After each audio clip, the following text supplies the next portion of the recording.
इसीलिए मैंने बोला था कि स्ट्रेस और स्ट्रेन का जो हुक्स लॉ का है, और स्ट्रेस और स्ट्रेन जब स्ट्रेस एक्ट होती है, कोई भी एक एलिमेंट के अंदर जब स्ट्रेस एक्ट होती है, ये एलिमेंट है, तो इसको अगर इस साइड से पुल किया, ये जब तक इक्विलिब्रियम कंडीशन में है, इक्विलिब्रियम कंडीशन क्या है, summation fx equal to 0, summation fy equal to 0, summation moment equal to 0। So summation of fx यानी ये फोर्स एक्स डायरेक्शन में जो फोर्स एक्ट हो रहे हैं, इक्विलिब्रियम में जब भी बॉडी है तो summation of fx equal to 0। तो summation of fx equal to 0 यानी यहाँ पे अगर P पॉइंट से फोर्स लगा तो ये बॉडी के अंदर यानी यहाँ पे अगर अपन क्रॉस सेक्शन लेते हैं तो इक्विलिब्रियम यहाँ से P लगेगा तो यहाँ भी एक P रहेगा, तो उसके कारण कुल में अपन ने P की वैल्यू सेम लिया। तो ये कंसेप्ट जब तक समझ में नहीं आता तब तो आपको आगे का समझेगा नहीं। और Hooke's law states that stress is directly proportional to strain. और हुक्स लॉ क्या बोलता है कि यंग्स मॉडुलस और modulus of rigidity equal to stress upon strain, तो वो यूज करके अपन अपने प्रॉब्लम सॉल्व किए। तो यहाँ पे a load of 6 Newton is to be raised with the help of the steel cable. Find the minimum diameter of the cable of stress will not exceed 110 Newton per mm square. So here load is given. Load 6 kilo Newton, अपने को Newton को convert करना है, kilo Newton को convert करना है Newton में, तो किलो न्यूटन को कन्वर्ट करते हो 10 टू द पावर 3 से मल्टीप्लाई करना है, तो ये हो गया 6 into 10 to the power 3। उसके बाद स्ट्रेस इक्वल टू 110 न्यूटन पर mm स्क्वायर। तो न्यूटन पर mm स्क्वायर होने के बाद अपने को कोई चेंज करना जरूरी है क्या? नहीं। उसके बाद डायमीटर ऑफ द केबल अपने को फाइंड आउट करना है, ठीक है। तो diameter of the cable D is to be find out. Stress equal to P upon A, तो P की जगह अपन क्या लिख रहे हैं? W लिख रहे हैं, W अपॉन A। तो W अपने को दिया है 6 किलोमीटर, तो 6 किलोमीटर को अपने कन्वर्ट किया 6 into 10 to the power 3, और स्ट्रेस की वैल्यू दिया है अपने को 110 यानी मैक्सिमम स्ट्रेस। इक्विलिब्रियम कंडीशन होने के कारण वो इंटरनली पूरी जगह वही रहेगी, तो 110 दिया है स्ट्रेस की वैल्यू। तो A आ जाएगा इस साइड, तो A equal to 6 into 10 to the power divided by 110, तो ये हो गया mm स्क्वायर में एरिया। तो एरिया यहाँ क्या बोला है? डायमीटर, तो डायमीटर है ना वो सर्कुलर है, तो area equal to pi by 4 into d square, तो pi by 4 into d square equal to area. तो d का वैल्यू आ गया 8.33। सिंपल स्ट्रेस स्ट्रेन पे ये प्रॉब्लम है, इस पे एक प्रॉब्लम जरूर आएगा, ठीक है। तो ये आप खुद करना है। उसके बाद अपना नेक्स्ट टॉपिक है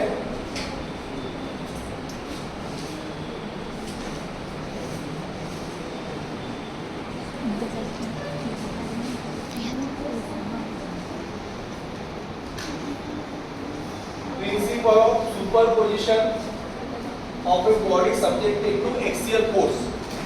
तो simple body subjected to axial force, superposition. एक बॉडी के ऊपर अगर 3 जगह पे 3 फोर्सेस लगे हुए हैं, तो 3 जगह पे 3 फोर्सेस, अगर यहाँ पे एक P फोर्स लगा है P1, यहाँ पे एक P2 लगा है और यहाँ पे एक P3 लगा है, तो ये दोनों का डायरेक्शन, तीनों का डायरेक्शन एक साइड है, समेशन इफेक्ट्स क्या आएगा? P1 plus P2 plus P3। This is the algebraic sum of the all 3 forces and this is the principle of superposition। कितने आसान समझ में आया इसमें? P1, P2, P3 अगर 3 फोर्सेस एक डायरेक्शन में लगे तो principal of superposition states that the number of forces acting on a body and the resulting strain will be equal to the algebraic sum of the strains caused by the individual forces। individual forces जो लग रहे P1, P2, P3, उसके कारण जो strain produce होगी, तो P1, P2, P3 के कारण जो strain प्रोड्यूस होगी, अपनी strain PL by AE बराबर है, तो PL1 by AE, तो इस तरह से अपन कैलकुलेट करेंगे। So if the elastic body is subjected to number of direct tensile और compressive stress in different sections में अगर फोर्स लग रहा है तो डिफरेंस सेक्शन पे P1 P2 P3 जो मैंने बताया स्टार्टिंग में, तो उसकी सम रहेगा, यही इसमें बताया है। According to this principle, the total deformation of the body will be equal to the algebraic sum of deformation of the individual body. So, due to force P1, there will be deformation del L और del L1. P1 से del L1 होगा, P2 से del L2 होगा, P3 से del L3 होगा। तो summation किसका होगा? डिफॉर्मेशन का होगा। del L equal del L1 plus del L2 plus del L3 बराबर है। So we have this summation of the sum of the deformation of the individual section. This will be equal to del L will be equal to del L1 plus del L2 plus del L3. This is according to the principle of superposition. The total deformation of the body will be equal to the algebraic sum of the deformation of the individual section. उसके बाद we have how we have to calculate or how we have to solve the problems depending on this. That we will have to draw a APD. APD किस तरह से निकालोगे? अगर ये part पूरा है, इसमें यहाँ पे फोर्स लग रहा, उसके बाद ऐसा बताया गया कि at the mid section there is a force or at the end of the section there is a force. So you will have to draw this much portion and the force will be applied at this section and this section. And after getting the summation and the result of the summation of the forces, then you will have to calculate the individual forces at each edge. So starting from the APD of the each member, find the forces on the each member, then find deformation del L, find algebraic sum of the deformation. So we have del L equal to del L1, del L2 and del L3. And del L equal to P1 L1 upon AE. हमने formula याद किया है पहले इसलिए. Yes, P1. Similarly, for second section P2 L2 upon AE. For third section P3 L3 upon AE. So if del L is negative, then the summation is negative. del L negative रहेगा तो summation भी negative रहेगा। जब tensile force रहेगा, यानी जब इसको elongate हो करेंगे अपन, यानी खींचेंगे, तो खींचने से क्या होगा कि उसकी लेंथ बढ़ेगी। और अपन जब पुश करेंगे, कॉम्प्रेसिव फोर्स लगाएंगे, तो कॉम्प्रेसिव फोर्स जब लगाएंगे तो उसकी लेंथ क्या होगी? शॉर्टन होगी, कम होगी।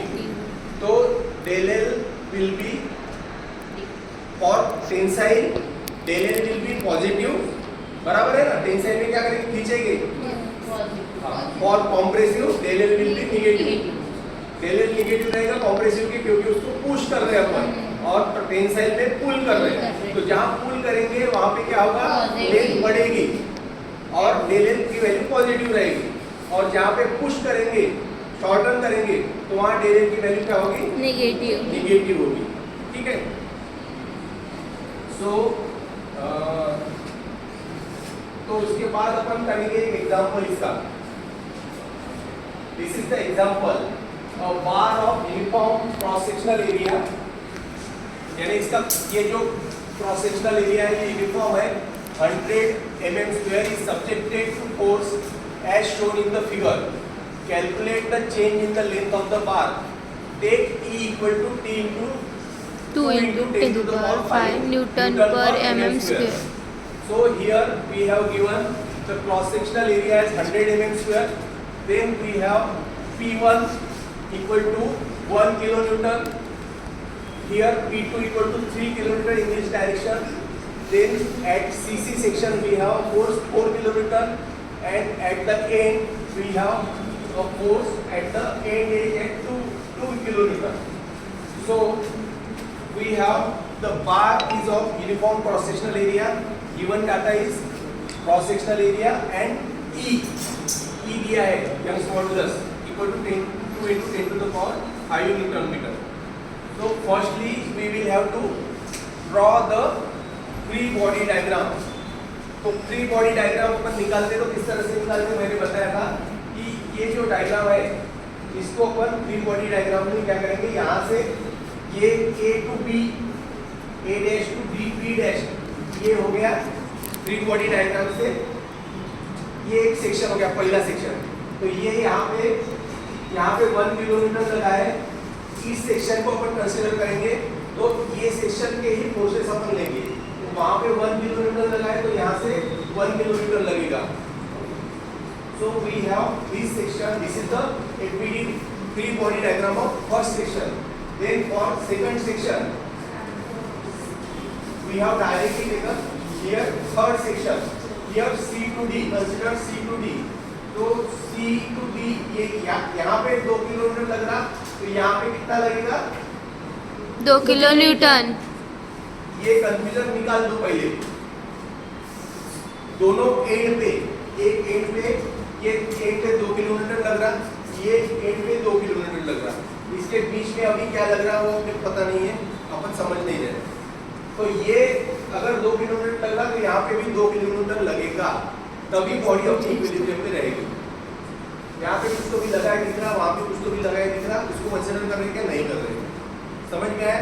तो ये एंड अपन ने ये एपीडी लिया तो 1 किलोमीटर, यहाँ पे 2 किलोमीटर, 2 किलोमीटर, इसमें कोई कंफ्यूजन नहीं है।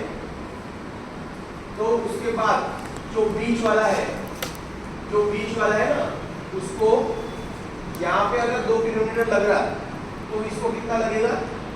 2 किलोमीटर। 2 किलोमीटर। तो यहाँ इसको 2 किलोमीटर हो गया तो इसको कितना लगेगा? 2 किलो न्यूटन। 2 किलोमीटर, ठीक है। तो इसको 2 किलोमीटर, ये एपीडी हो गई। तो एपीडी होने के बाद अपनी क्या है, फर्स्ट स्टेप है drawing the body diagram for the individual section. और according to principle of superposition del L equal to del L1 plus del L2 plus del L3। तो सुपरपोजिशन प्रिंसिपल से अपने को एक फार्मूला है अपने पास, del L equal to del L1 plus del L2 plus del L3। So we will have to draw the FBD. These are the steps of the FBD which we have performed. तो ये बात में फिर से बताता हूँ मैं। तो उसके बाद क्या होगा कि del L की वैल्यू जो है P1 L1 अपॉन A। तो P1 कितना है? -1000। हाँ, 1000 बराबर है। अपने FBD निकालिए। बिग बॉडी डायग्राम में 1 किलोमीटर कॉम्प्रेसिव है, पीएल के सामने वो माइनस तो माइनस में दिखाएगा। टेंसाइल है तो पॉजिटिव लेंगे अपन, कॉम्प्रेसिव है तो नेगेटिव। नेगेटिव। तो यहाँ पे नेगेटिव लिया P1 L1 अपॉन A। तो L1 है 300 और कॉम्प्रेसिव है इसलिए इसको लिया 1000 और A एरिया है 100 और E की वैल्यू है 2 × 10⁵। तो अपने को del L की वैल्यू मिल जाएगी 0.015 mm। Similarly we have del L2। तो del L2 के लिए P2 क्या है? 2000। 2000। तो 2000 पुश है कि पुल है? पुश है कि पुल है? पुल है। एपीडी के लिए पुल है ना? हाँ। तो एपीडी के लिए पुल है तो पॉजिटिव है, टेंसाइल पॉजिटिव, कॉम्प्रेसिव नेगेटिव। तो टेंसाइल है तो 2000 × 10 400 100 × 2 × 10⁵। ये 0.4 mm ये आ गया। ये टेंसाइल में क्या रहेगा? वैल्यू पॉजिटिव रहेगी। कॉम्प्रेसिव में क्या रहेगा? वैल्यू नेगेटिव रहेंगी। Then del L3 equal to P3 × L3 upon A। तो P3 है अपना P3